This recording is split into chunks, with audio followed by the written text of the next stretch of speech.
ఆరోపణలు వచ్చి వాళ్ళ మీద ఎందుకు స్పందించలేదు కూడా ఎవరిని తీసుకోరు సార్. ఈ రాష్ట్రంలో చంద్రబాబు తీసుకోరు.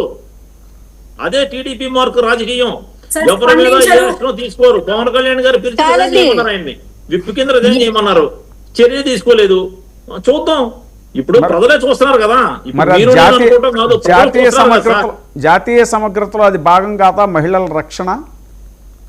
సార్ మహిళల రక్షణ అనేది భాగం. మహిళల రక్షణ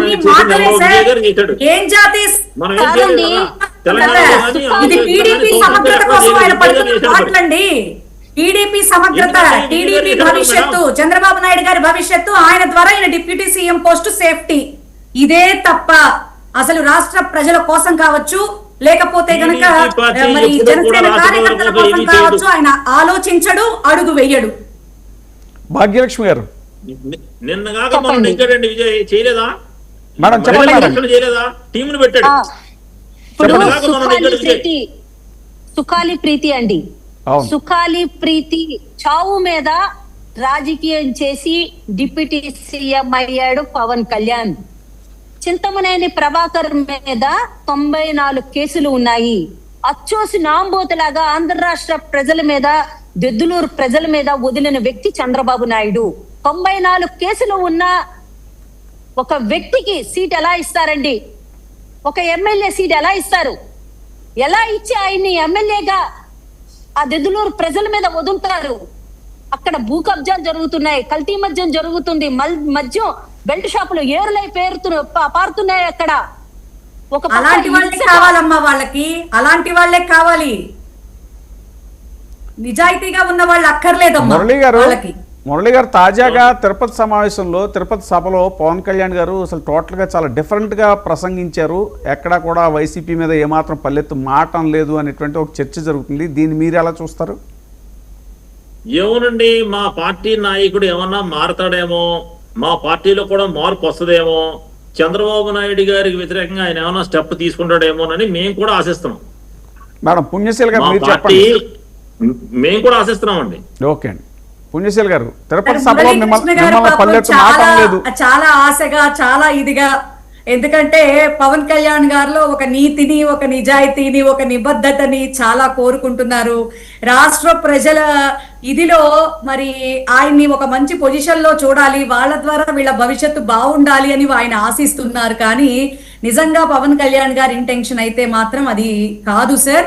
ఇందాక నేను చెప్పినట్టుగా అది జాతీయ సమగ్రత కాదు, టీడీపీ సమగ్రత అండి. వాళ్ళకి కావాల్సిన వాళ్ళల్లా కూడా చూసాం కదా సార్. ఈ రోజున బెంగళూరు ఎమ్మెల్యే అంత నీచంగా ఇది చేస్తుంటే ఒక డిప్యూటీ సీఎం గా, ఎందుకంటే ప్రశ్నించే గొంతు కానీ 24 గంటలు మాట్లాడేటటువంటి పవన్ కళ్యాణ్ గారు అధికారంలోకి వచ్చిన తర్వాత ఎందుకు మౌనవ్రతం పాటిస్తున్నాడు సార్? ఇది ఆంధ్ర రాష్ట్ర ప్రజలు అడుగుతున్నటువంటి ప్రశ్న. కేవలం చంద్రబాబు నాయుడు కోసమే గొంతు విప్పుతాడా, కేవలం చంద్రబాబు నాయుడు యొక్క సేఫ్టీ కోసమే గొంతు విప్పుతాడా అని ప్రజలందరూ కూడా ప్రశ్నిస్తా ఉన్నారు.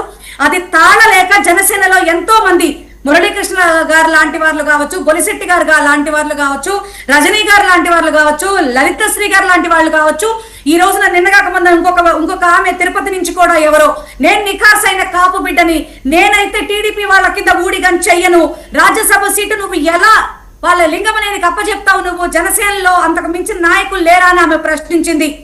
ఆయన అన్నట్టుగా మరి నాగేంద్ర బాబు గారు అసలు ఏ లెక్కలో అండి, అసలు ఏ లెక్కలో 21 స్ట్రైక్ రేట్ ఇచ్చినటువంటి కార్యకర్తల్ని పక్కన పెట్టేసేసి సేనాని మాట వినండి, సేనాని మీరు ప్రశ్నించే హక్కు మీకు లేదు, ఆయన ఏం చెప్తే అదే చేయండి అని చెప్పడానికి నోరా తాటి పట్టే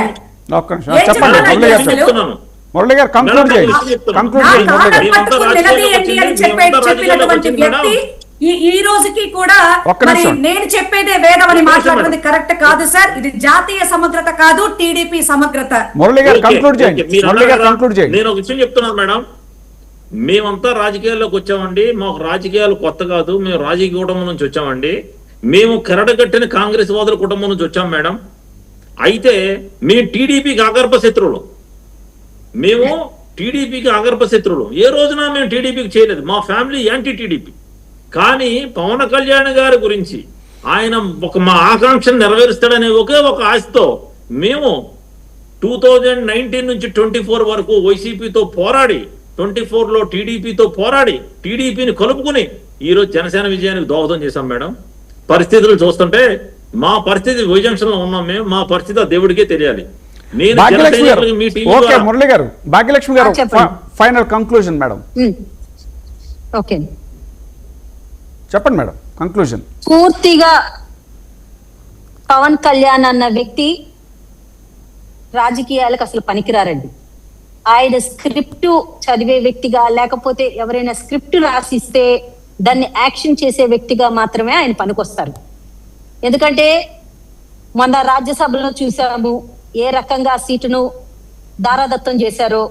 అలాగే ఇంతమంది ఉంటుండగా ఎమ్మెల్సీ వాళ్ళ అన్నకే కట్టబెట్టుకున్నారు, అది చూసాము. ఒక్క జనసేన నాయకుడికి అక్కడ ఎవ్వరికి న్యాయం జరిగే పరిస్థితి అన్నది పూర్తిగా లేదు. అది వాళ్ళ శ్రేణులే ఈరోజు గొంతెత్తి మాట్లాడుతున్నారు. అలాగే సనాతన ధర్మం అన్నారు, ఏదో గెలిచాను, డిప్యూటీ సీఎం అయ్యాను, ఏదో మాట్లాడాలి, ఏదో టర్న్ తీసుకోవాలి, ఏదో ఒక రకంగా నేను లైవ్ లైట్ లో ఉండాలి అని చెప్పి ఆ రోజు ఆ సనాతన ధర్మం ఎందుకు ఎత్తుకున్నాడో, ఎందుకు తిరుపతి వెళ్ళాడో, ఎందుకు విజయవాడ వచ్చి మెట్లు కడిగినాడో ఆయనకి మాత్రమే అర్థం కావాలి. మానవ మాత్రుడికి ఎవ్వరికి అర్థం కాదు. ఆ చర్యలకు అర్థం ఏంటో, పరమార్థం ఏంటో ఆయనకు మాత్రమే అర్థం కావాలి. పవన్ కళ్యాణ్ గారి వ్యాఖ్యల మీద చూసినా పవన్ కళ్యాణ్ గారి వ్యాఖ్యల మీద ఎలాంటి స్పందనలు ఉంటాయో రాజకీయంగా చూద్దాము, వెయిట్ చేద్దాము.